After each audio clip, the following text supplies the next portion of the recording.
The question is that this House do now adjourn. Mr Luke Pollard. Thank you, Mr Speaker. It's time to put an end to the uncertainty over where our Royal Marines will be based in the future. Right from the start of this debate, Mr Speaker, I want to pay tribute to all those who serve in the Royal Marines. As the UK's high-readiness elite amphibious fighting force, they offer the UK hard power options when diplomacy fails and when disasters strike. Their contribution to our country has been delivered in blood and sweat, and I want to thank the Royal Marines in uniform today, those veterans who have served for their contribution to our national security, and to forces families for their supporting those who have served. Tonight, specifically, I want to focus my comments on the Royal Marines base in Stonehouse in Plymouth. In 2016, it was announced that this historic and spiritual home of the Royal Marines would close in 2023. But 3 years on, we are still not certain where the Royal Marines will be moving to when Stonehouse Barracks close. This is not the first debate on the Royal Marines today. Earlier today, my fellow Devon MP, the member for North Devon, made the case to keep the Royal Marines base at Chivenor open.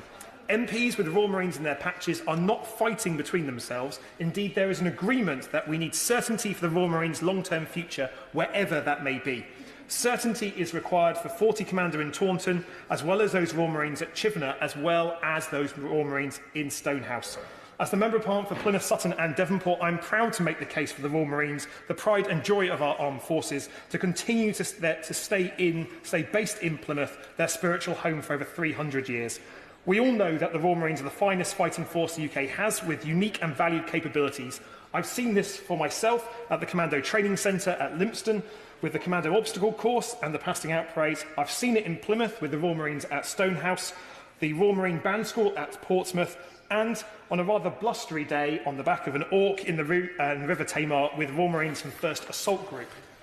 It is with great regret that morale of our Royal Marines is suffering, in part due to uncertainty over future basing. I know Royal Marines' morale is falling from speaking to many of them off duty in bars around Plymouth and while door knocking in my city. The latest Armed Forces Continuous Attitude Survey suggests there's been a significant fall in morale across the services.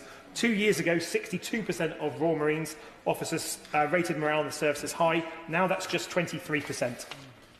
Since 2010, Plymouth has been on the hard end of cuts to our Royal Navy and Royal Marines. With cuts to 4-2 Commando, the loss of the Royal Citadel and the sale of our Royal Navy flagship HMS Ocean at a bargain price to Brazil, we know that ministers have cut more often than they have invested. That must not be the end of the story for the Royal Marines and their long and proud association with Plymouth.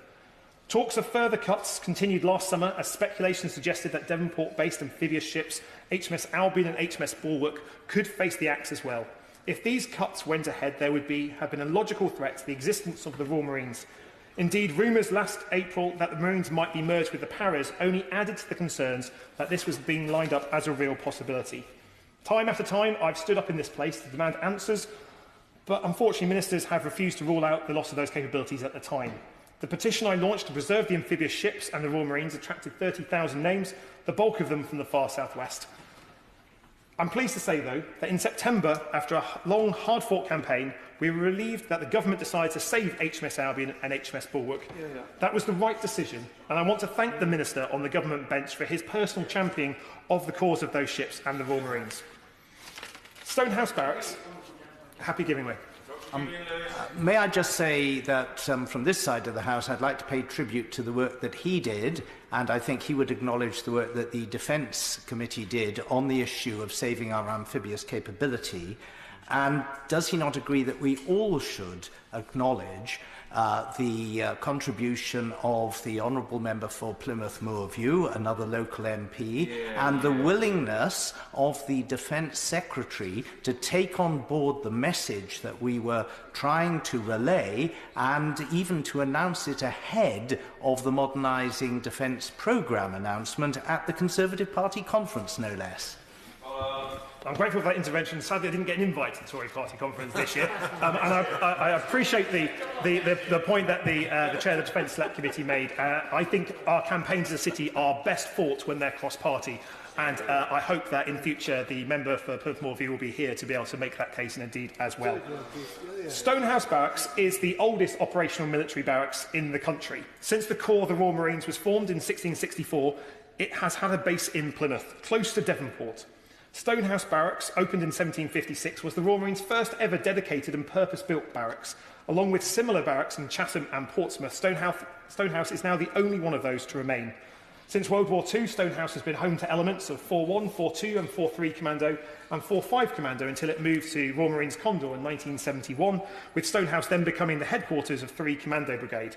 I'm pleased that the Minister yesterday confirmed that Condor was confirmed as safe in a debate yesterday, and I hope he'll have similar good news in due course for the rest of the Royal Marine bases. The estate optimisation strategy, a better defence estate, announced in December 2016, included the MOD's intent, and I quote, to dispose of Stonehouse Barracks by 2023 and to re-provide for the Royal Marines units in either Plymouth or the Torpoint areas.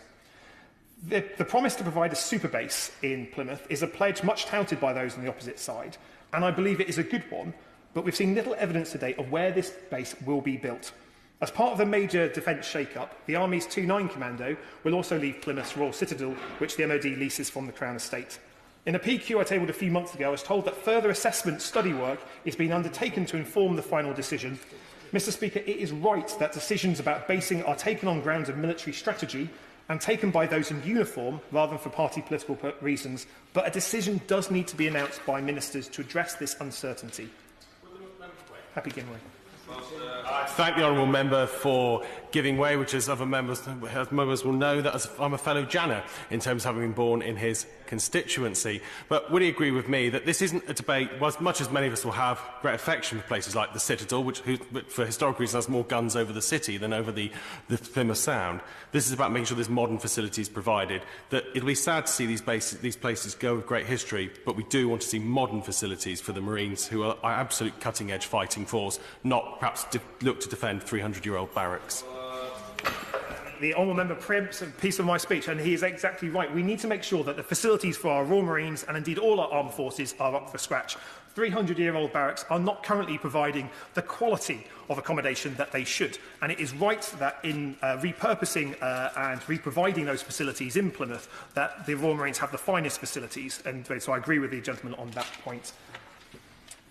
Because of the months and months of uncertainty, I was disappointed that a decision around basing the Royal Marines was not included in the Modernising Defence programme that was recently published. I said prior to its publication that if the NDP does not guarantee the future of the Royal Marines, it will have failed. And it did not even mention the words Royal Marines in the document, let alone their future basing arrangements.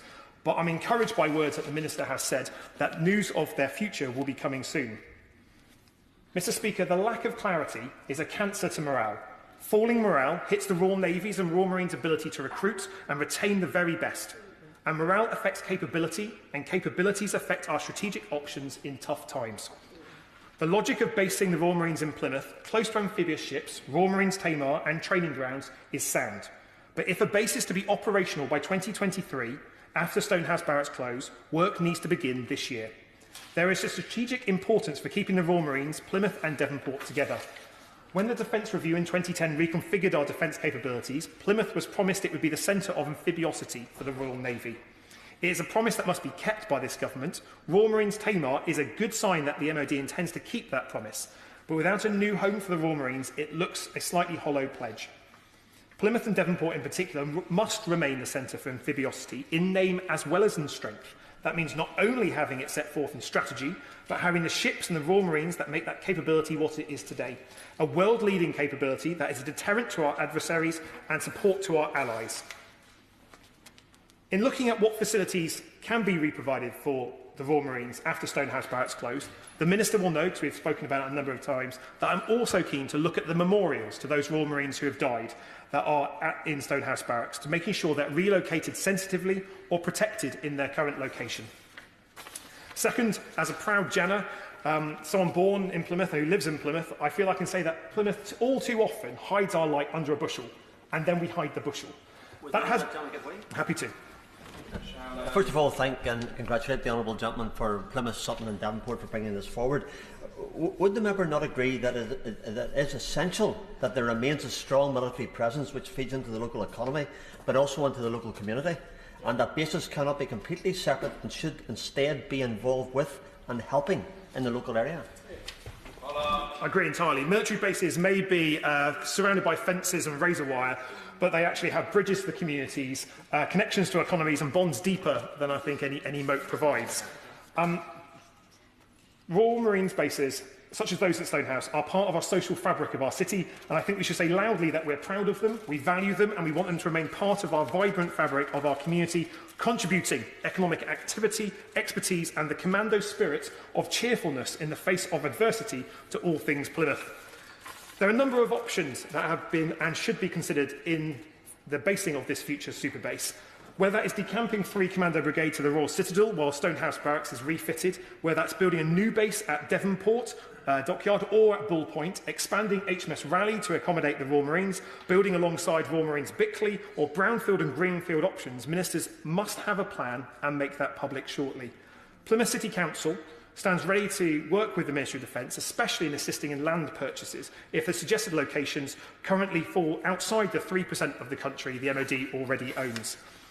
I fear there's little logic of disposing of Stonehouse Barracks if ministers seek to make a profit from the land. It won't deliver any profit and will require significant multi-million-pound dowry to take on for any developer.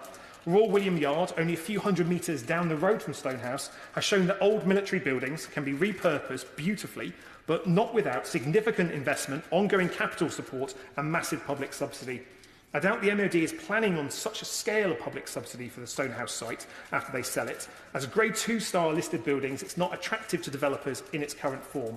But equally, the date and historic facilities, lack of hot water, problems with heating and dormitory-based setup is not suitable for Marines in the 21st century. So in conclusion, I'd like to ask the Minister when he expects to have a long-term base for the Royal Marines announced, and what plans does he have for the Royal Citadel after the departure of 29 Commando in Plymouth. Mr. Speaker, the Royal Marines dedicate their lives to the protection of our country and to our national interests. The least we need to do is ensure that they have certainty about where they will be based, be they currently based in Plymouth, Taunton or Chivenham. I welcome the announcement that ministers will make an oral statement about the Better Estate strategy in the coming weeks, and I would encourage the Minister to use all his energies of his office to ensure that Brexit does not bounce or bump this statement. The Royal Marines, their families, be they in Taunton, Plymouth or North Devon, all deserve certainty about where the Royal Marines will be based in the future. Thank you.